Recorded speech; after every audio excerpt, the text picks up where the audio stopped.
कमाल का देश है साहब। पिज्जा इस देश में 30 मिनट में घर पे आता है। 30 मिनट में नहीं आया तो पैसे वापस कर देते हैं। आप पुलिस वालों को बुला के देखिए।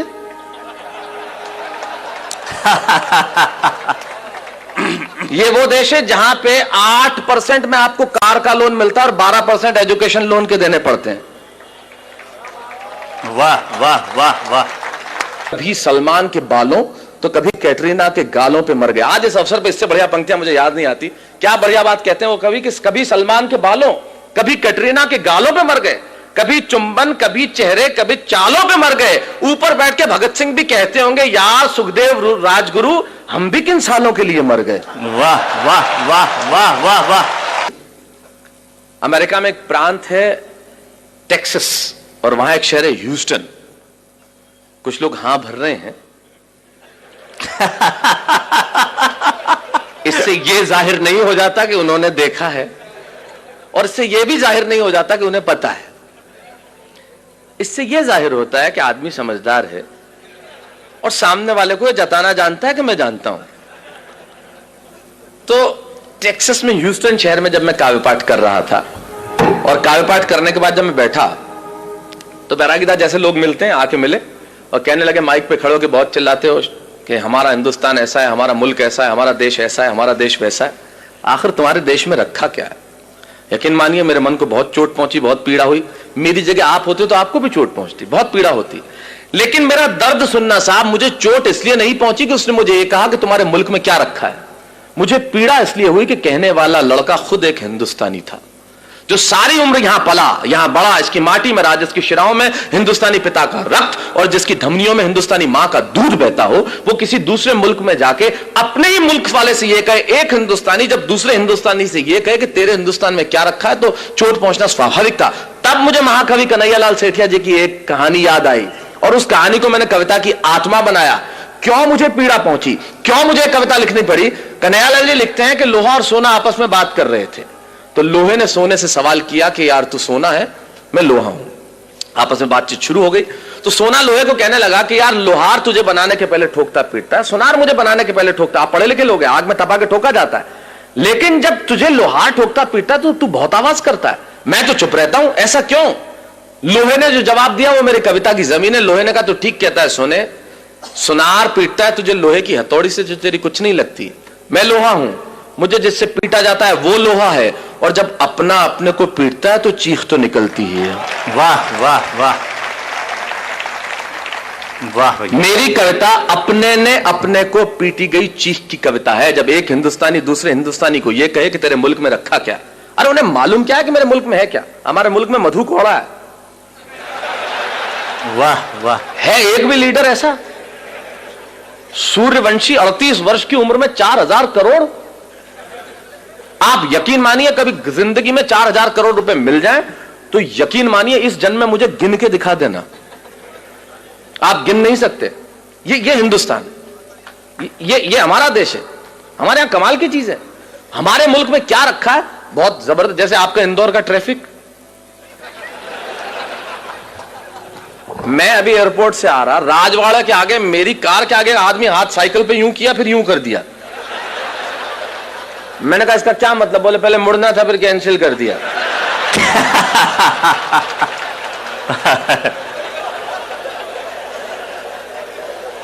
अब कर लो, आप क्या कर लो, ये अपने इंडिया में ही हो सकता है। कार में आगे एक औरत हाथ निकाले भी, मैंने कहा इसको मुड़ना होगा, आधे घंटे तक मुड़ी नहीं। मैंने कहा बहन जी क्या? अरे नहीं, बोले मैं तो नेल पॉलिश सुखा रही थी। ये अपने मुल्क में ही हो सकता है। तब मैं बताता हूं मेरे मुल्क में है क्या। दो दृश्य करता हूं पैदा।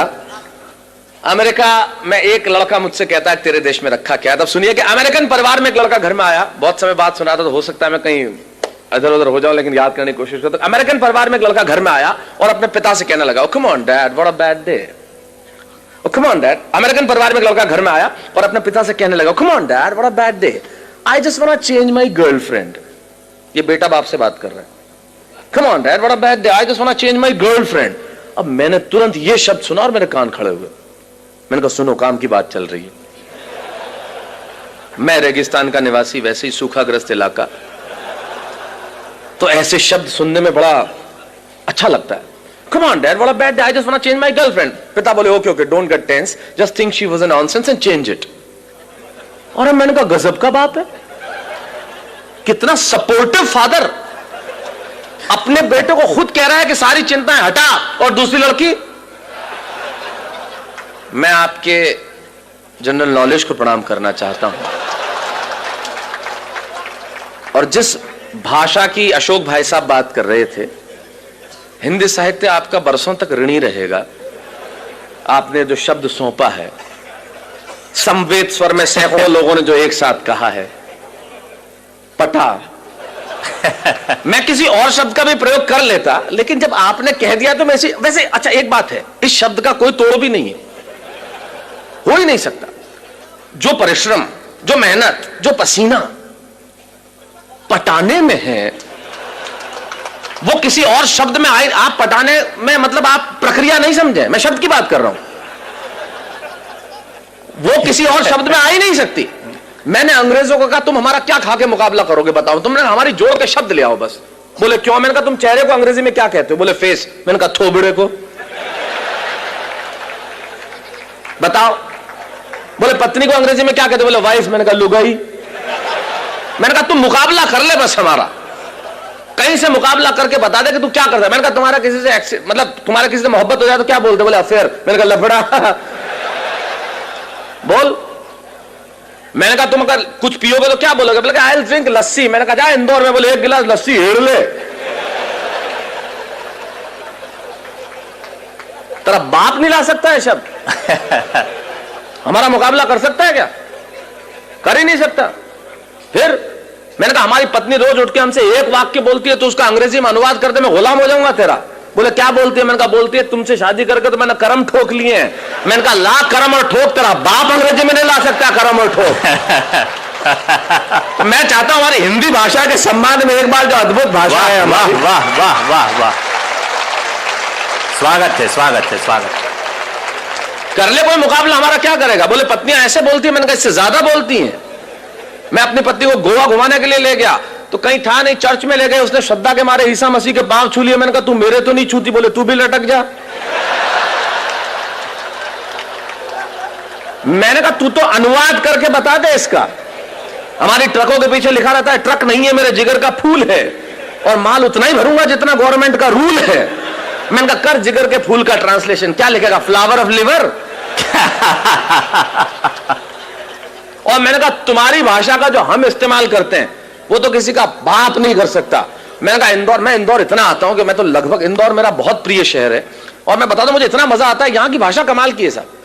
मेरा एक मित्र अपने ही मित्र के घर गया तो उधर से निकला वापस, मतलब किधर गए? बोले यार मैं इधर से निकल रहा था, मैंने सोचा तुम तो कहीं बाहर गए हुए तो सोचा भाभी जी को टच करता चलूं।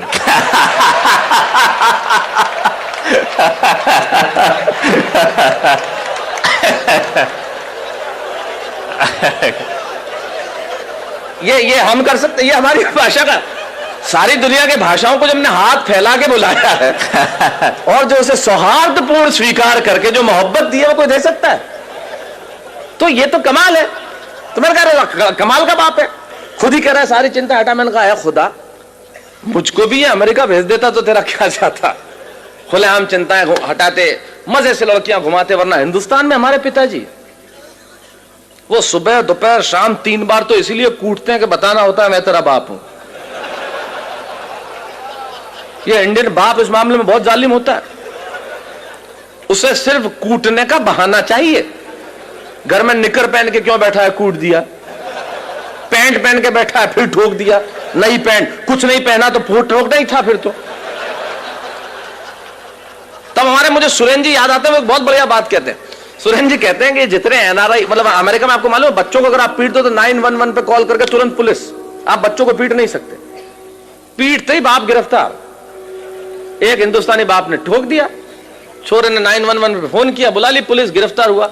जैसे ही जेल से छूटा बाप, तीसरे ही दिन इंडिया की टिकट कराई बेटे के साथ, और दिल्ली एयरपोर्ट पे उतरते ही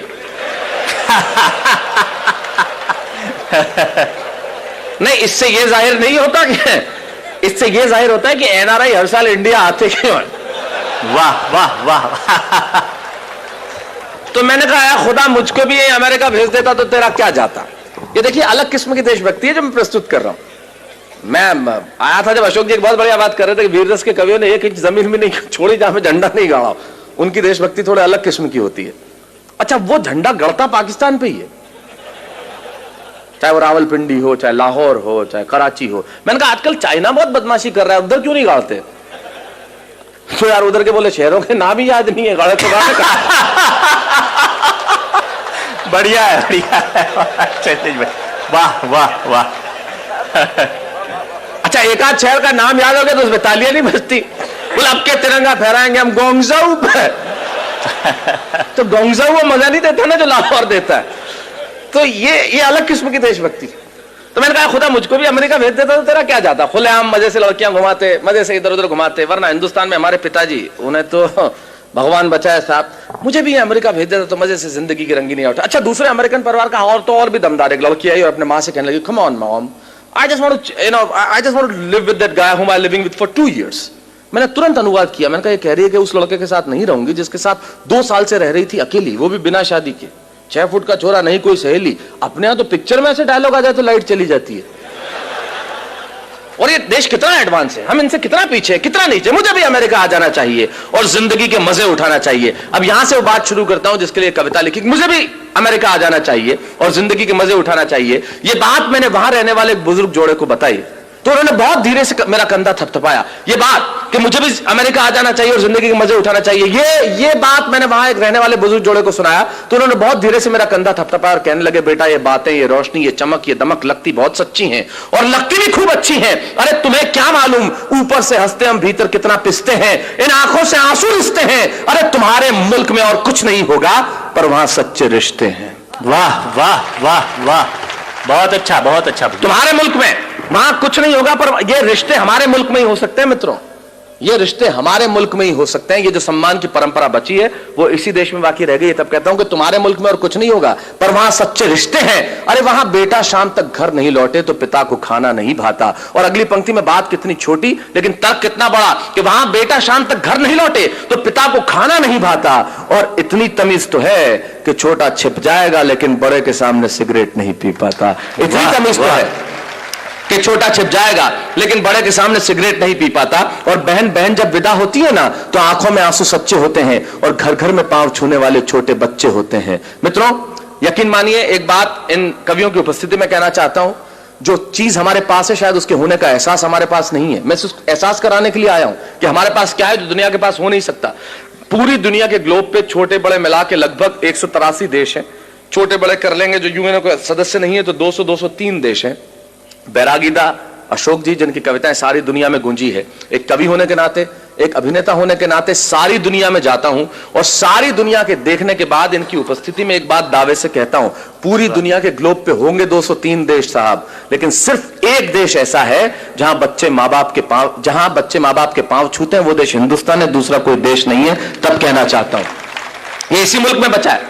तब कहना चाहता हूं विदा होती है ना तो आंखों में आंसू सच्चे होते हैं और घर घर में पांव छूने वाले छोटे बच्चे होते हैं। ये बात सुन के मैं सोचने लगा कि बात में दोस्त दम है, हम तो सिर्फ हम हैं। अरे क्या नहीं है मेरे मुल्क में, भले आंखों में धुआं और चेहरों पे गुबार है, दिल्ली में लूली लंगड़ी सरकार है, जेब में कुछ पैसा उधार है, न चमक है, न दमक है, न रोशनी है, न बिल्डिंग है, न कार है। मैं सारी चीजें स्वीकार करता हूं कि मेरे देश के पास नहीं है, लेकिन यकीन मानिए अगली पंक्ति में मैंने कविता नहीं लिखी। मैंने 125 करोड़ हिंदुस्तानियों के दिलों में बसने वाले एक शब्द को उठाया, उसे कलम की नोक पर रखा और पिरोता हूं आपके सामने और दावा करता हूं कि दुनिया भर के दौलत, दुनिया भर का वैभव तराजू के 2 पलड़े लीजिए और दुनिया भर का वैभव, दुनिया भर का यश, दुनिया भर की कीर्ति, दुनिया भर की समृद्धि तराजू के एक पलड़े में रख दीजिए और तराजू के दूसरे पलड़े में मेरे देश का सिर्फ एक शब्द जो आपके घर आंगन में और आपके दिलों में, यह शब्द सुन के अगर आपकी शिराओं में कहीं हिंदुस्तान बहता हो तो यहां से लेकर वहां तक मुझे बता देना कि मेरे देश के प्यास क्या है जो पूरी दुनिया के पास हो नहीं सकता। मैंने ये नहीं लिखा कि यहां सूरज सबसे पहले उगता है,